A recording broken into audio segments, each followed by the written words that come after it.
5 mai 1821. Il n'a plus que quelques heures à vivre.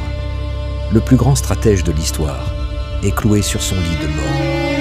Mais ce n'est pas Dieu qui l'appelle, c'est son fidèle serviteur.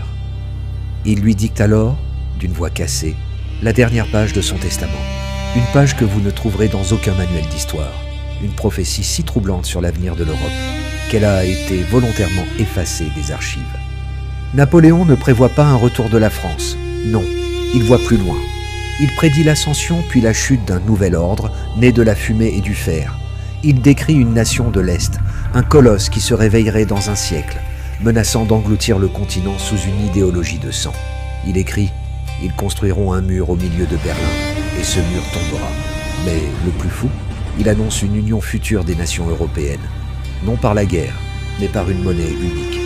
Une idée tellement folle pour l'époque que ces geôliers anglais ont ri. Ils ont cru à la fièvre. Ils avaient tort. Alors pourquoi vous cache-t-on ce texte ? Parce qu'il prouve une chose.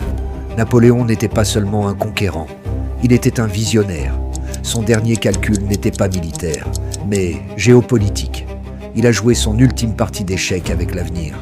Et il a gagné.